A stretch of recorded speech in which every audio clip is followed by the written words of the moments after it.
Hello students, today we are going to learn about Topsy-Turvy Land Standard 5 Subject English, and Topsy-Turvy Land is Unit 7. So what do you mean by Topsy-Turvy Land? Topsy-Turvy Land means upside down land. So here are some questions in your book, page number 110. So open your page number 110. Now here are some questions. First one, have you ever thrown your school bag on your bed? क्या आपने कभी school bag अपने bed पे फेंका है? Second one, have you ever left your shoes and socks here and there? कभी shoes इधर और उधर फेंका है?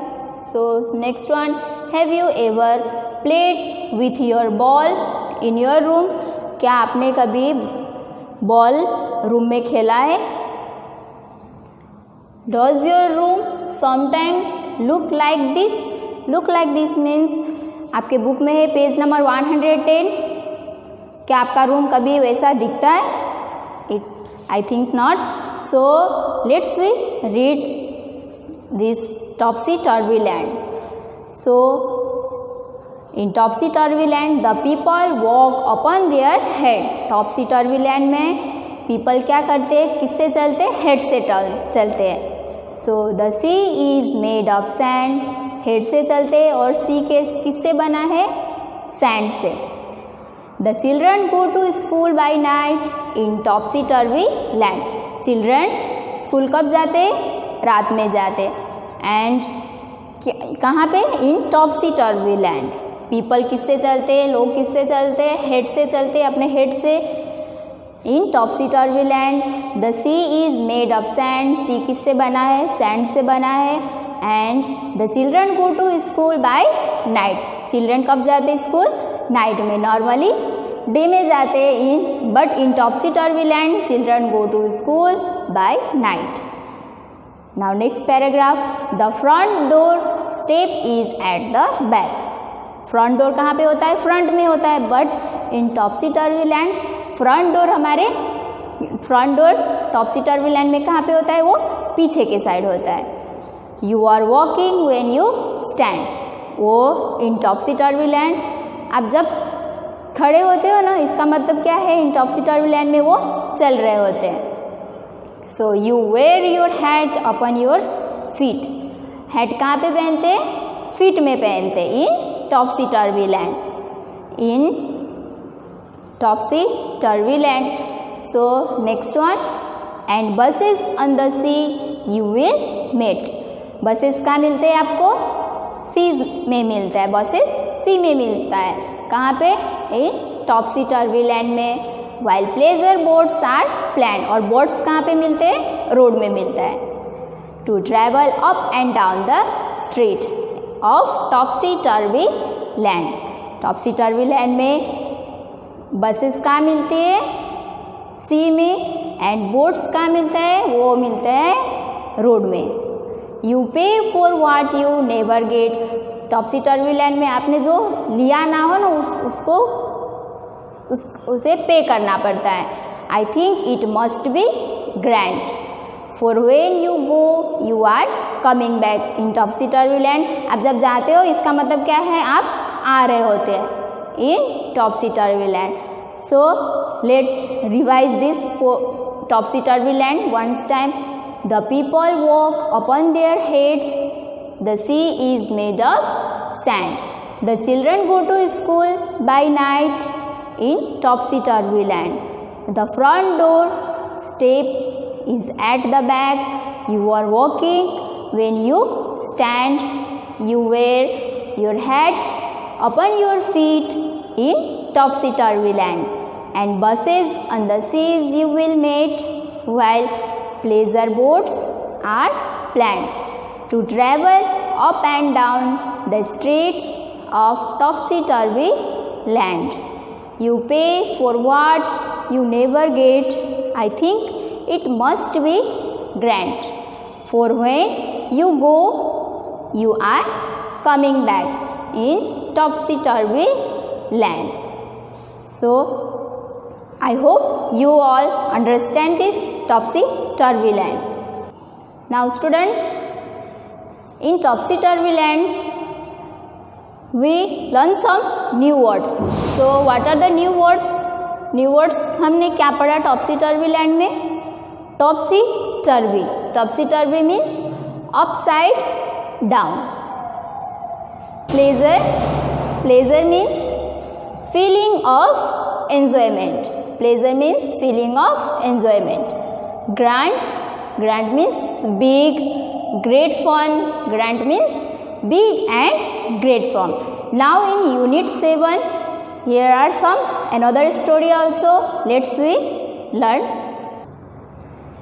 Now students, open your page number 116. In unit 7 there is story of a Gulliver travels. So when a person tells the story of his life in his own words, it is called an autobiography. Auto means itself and biography means story. Autobiography उसका खुद का story. सो ये किसका story है? ये Gulliver का है. जब वो ट्रैवल कर रहा था तब उसके पास उसके साथ कुछ इंसिडेंट हुआ तो वो क्या कर रहा है? वो अपना स्टोरी लिख रहा है. सो गुलिवर क्या है? अ सेलर है. Gulliver a sailor was once caught in the land of giant. Giant के लैंड में क्या हुआ? वो पकड़ा गया. So this is how he describe his experience. वो caught तो हुआ, उसके बाद वो उसका एक्सपीरियंस क्या है वो ये स्टोरी में वो बोल रहा है. So let's we read this. On the 16th of June 1730. 16 जून 1730 में we discovered land. Gulliver travel said we discovered land on 16 June 1730. Our captain sent a dozen men with vessels for water. Gulliver का जो captain था वो उसने क्या किया? एक दर्जन मेन को भेजा वेसल लेके. For why? क्यों भेजा? वो वाटर के लिए. So if any can be found, जिसको भी मिला. When we came to land, we saved no rivers or springs nor any habitats. पर हम जब वहाँ पे गए तब वहाँ पे क्या था? कुछ भी नहीं था. कोई रहता ही नहीं था. ये inhabitants मीन्स रहने वाला. But there not any inhabitants. I went on to explore. The country was barren and rocky. Barren means उगजर बिना जो कुछ भी उगता नहीं. एंड रॉकी मीन्स माउंटेन एकदम रॉक्स बने. सो द कंट्री वॉज बैरन, बंजर और क्या था? रॉकी टाइप का था. पत्थर से भरा हुआ था. I turn back to join the crew. When Gulliver turn back, जब उसने पीछे देखा अपने क्रू में जो इकट्ठे आए थे वो 10-12 को, एक दर्जन को भेजा था उसने उसको ज्वाइन करने के लिए. गुलिवर जब जाता है पीछे देखता है तो उसने क्या देखा? Only to see them getting into the boat and drawing for life to get to the ship. वो सब लोग क्या कर रहे थे? भाग रहे थे. Before I could reach them I observe a huge creature. Gulliver जब तक वहाँ पहुँचा उसने क्या देखा? अ ह्यूज क्रिएचर देखा. अब क्या देखा उसने? Walking after them in the sea as fast as he could. Huge creature देखा. वो उसका जो क्रू था, क्रू का पीछा करते हुए देखा. But the water of the seas reached only till his knees. जो वाटर था वो जाइंट जो ह्यूज क्रिएचर था, पानी उस रिवर का पानी हो या सी का पानी हो, वाटर कहाँ तक आता था? ओनली हिज नीज, ओनली उसके घुटने तक ही आता था. So however the monster was unable to overtake the speeding boat. फिर भी वो मॉन्स्टर था दानव, उसने वो बोट को नहीं पकड़ पाया. आई टर्न बैक क्विकली. गुलिवर क्या किया? गुलिवर ने ही turns back quickly and climb up a stepped hill with field of barley, no either sides, and the corn rising up to 40 feet. जब वो पीछे क्विकली टर्न हुआ, कहाँ पे चढ़ने लगा वो? स्टेप्ड हिल में, जहाँ पे फील्ड वो खेत में चढ़ने लगा। वहाँ पे वो खेत किससे भरा हुआ था? मक्का से। सो वो मक्का कितने फीट का था? 40 फीट का। There was a fence to pass from one field to the another, and it was impossible for me to climb. Gulliver के लिए इम्पॉसिबल था ये क्लाइम करने के लिए। Why? Because every steps was 6 feet high. हर एक स्टेप उसके लिए क्या था? 6 फीट हाई था, ज़्यादा था। तो एक खेत में से दूसरे खेत में जाने के लिए उसे कितना फीट क्रॉस करना पड़ता है? 6 feet. That's why it is impossible to Gulliver. And I was trying to find a grab in the hens when I discovered one of the inhabitants in the next field walking towards the fence. Now I was stopped with utmost fear, and astonish means greatly surprised. वो Gulliver क्या हुआ? Greatly surprise हुआ, एकदम surprise हुआ। And ran to hide himself, और फिर वो दौड़ने लगा उसे बचाने के लिए, खुद को बचाने के लिए। He called in a voice much louder then a trumpet, it sounded like thunder. जब वो जाइंट था या तो मॉन्स्टर था, जो भी हो, वो जब चिल्लाया तो उसका आवाज़ कैसा लगा? थंडर जैसा। कैसा लगना रहा था? ट्रम्पेट से भी ज़्यादा, जो हाथी आवाज़ करता है ना ट्रम्पेट, उससे भी ज़्यादा लगा। So 7 monster like him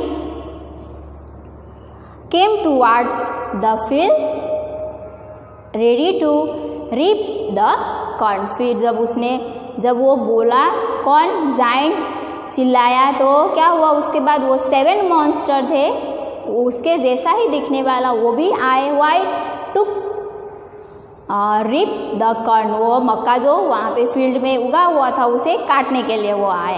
they carried a reaping hook, वो उन सबके पास क्या था? रिपिंग हुक था, विच वॉज वेरी बिग। वो रिपिंग हुक कैसा था? बिग था। So when one of the reapers approached where I lay hidden, अब उनमें से एक जाइंट ने क्या किया? उसे देखा। I scream as loud as I could. The creature stopped ripping, फिर जो क्रेचर आया था रिप करने के लिए कॉर्न, उसने क्या किया? वो उसे रिप नहीं किया, वो रुका। Picked me up between his thumbs and 4 finger, उसने उसे किसे उठाया? गुलिवर को उठाया। Between thumbs and fingers like this, and he looked at me with curiosity and blew my hair aside to get a better view of my face.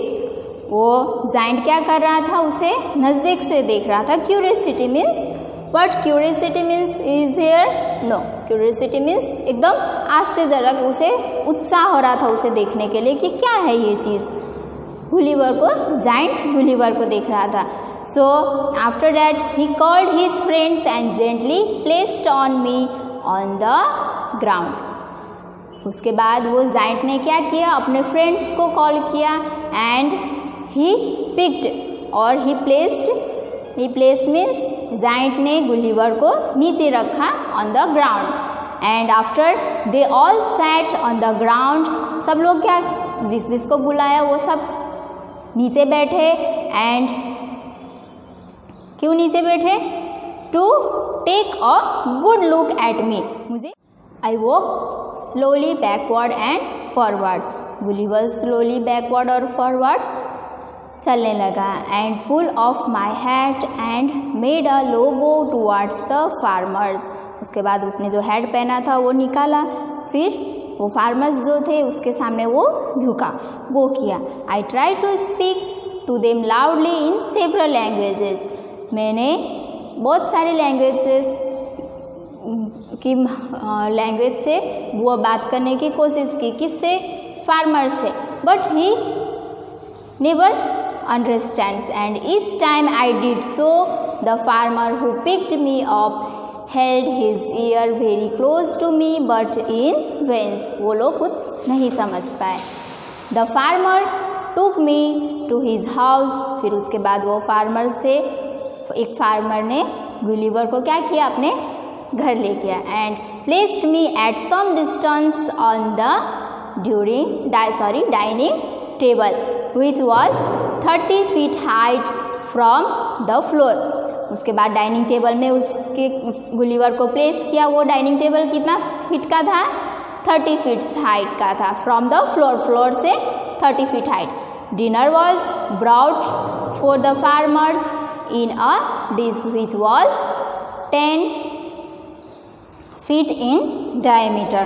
फिर dinner आया farmer के लिए. वो फार्मर और वो प्लेट कितना डायमीटर का था, वो 10 feet डायमीटर.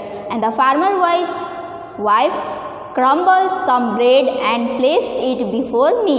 कुछ ब्रेड उसने क्या किया, broken into small pieces. Crumble means small pieces में उसने ब्रोक किया एंड मेरे सामने रख दिया. And in the middle of the dinner I heard a noise behind me. खाने के बीच में डिनर के टाइम पे मुझे कुछ सुनाई दिया. किसे, गुलिवर को. So it was the purring of a cat that was 10 times larger than an ox. उसे क्या सुनाई दिया, बिल्ली की आवाज़ सुनाई दी. तो वो बिल्ली और द कैट कैसा था, कितना लार्जर था, वो ऑक्स से भी, जो एक ऑक्स से उससे 10 times लार्जर था. The farmer's wife was stroking him. Then entered the farmer's 1 year old son in the arms of a lady. फिर उसके बाद एक 1 year old बेबी के साथ एक लेडी एंटर हुए. हिज लेडी के कौन है वो, his wife. On seeing me the child grabbed me from the table and put my head into his mouth. वो बेबी ने मुझे देखते ही क्या किया, पकड़ा और अपने मुंह के सामने ले गया. Quite to it. I shouted as loudly that the baby drop me. मैं इतना ज़ोर से चिल्लाया कि वो बेबी ने क्या किया, मुझे छोड़ दिया. I would have broken my neck if the mother had not held her apron under मी. मेरा सर और तो मेरा नेक टूट ही जाता अगर वो लेडी ने अपना एप्रॉन आगे नहीं किया होता था, आगे करके मुझे नहीं पकड़ा होता. Later she put me on her own bed. उसके बाद वो लेडी ने मुझे अपने बेड पे रखा. And covered me with a clean white handkerchief. उसके बाद मुझे लेटाया. फिर स्मॉल क्लीन वाइट हैंकरचीफ से उसने मुझे ढका. I slept dreaming of my house. फिर मैं सो गया. किसे ड्रीम करते हुए, अपने my wife and my children. सपने में मेरा घर, मेरा मेरी वाइफ एंड मेरे बच्चे को ड्रीम करते हुए मैं सोया. So I hope you all understand this chapter and this story of a Gulliver's travels. We learn some new words. Let's we read. Bellowing means very loud noise. Inhabitants means occupants. Barren means land with no vegetation. And astonishment means greatly surprised. Scrambled, broken into pieces. Grab means pick suddenly. So I hope you all understand. Thank you.